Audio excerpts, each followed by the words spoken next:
All right, this is how I use my Dremel to thin down leather. You will need a Dremel. Obviously this is a power tool, so whatever caution warnings are necessary, I've said them, I hope, maybe. I'm using a pretty rough sanding bit on this, mostly because it's what I have. It works well enough.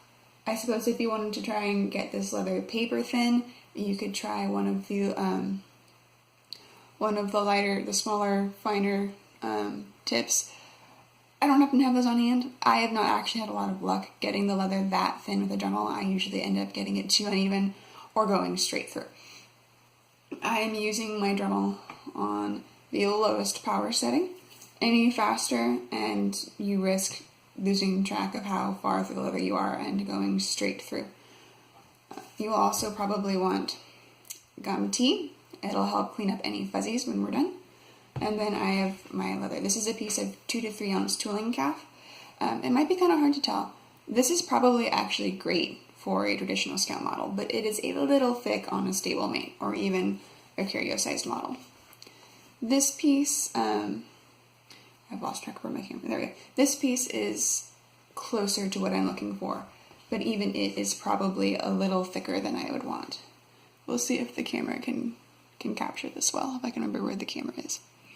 I'm not sure it's, there, that's better. That'll get you some idea. So, yep.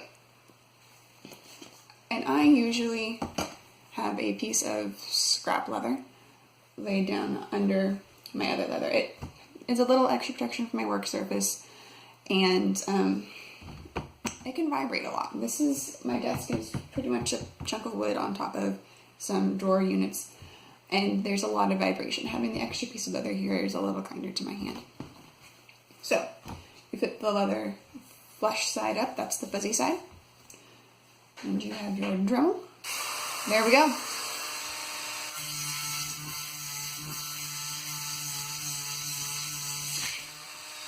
That can happen, it's not the end of the world. That's why I have a cutting mat down here.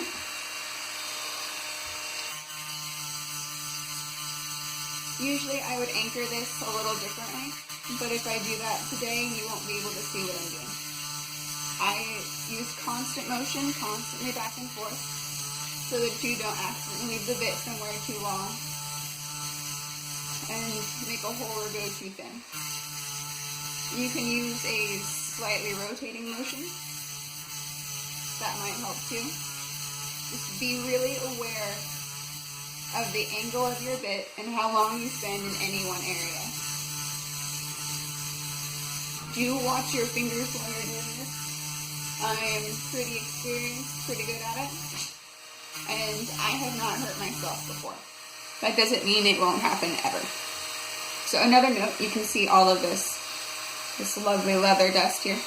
You should cover your workspace and anything that you don't want to be covered in leather dust. Open drinks are a really bad idea when you're doing this.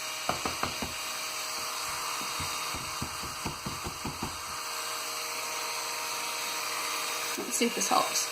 You can kind of see that it's a little bit thinner. It's a little hard to tell because there are so many fuzzies, but I will just keep working at this. And we'll come back when I have it thinner enough for it to really show you.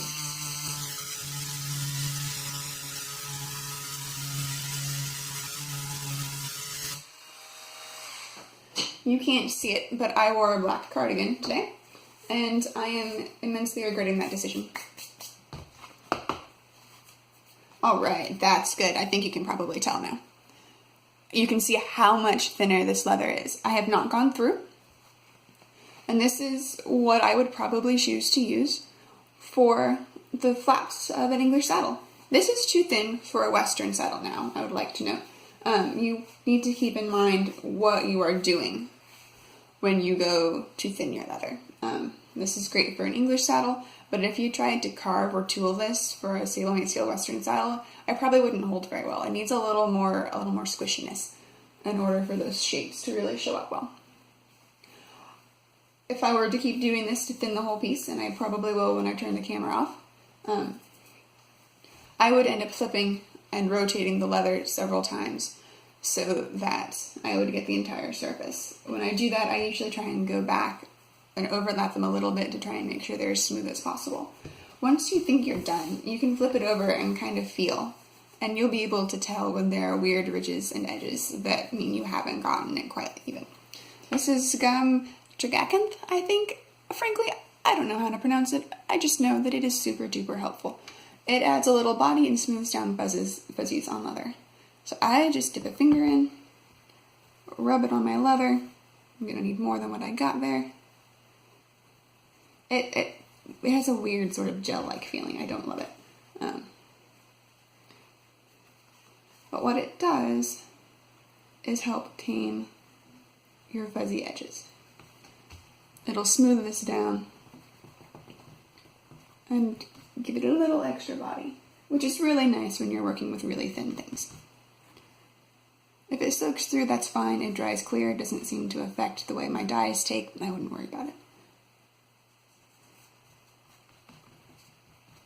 So there, I've coated this little chunk with the gum tea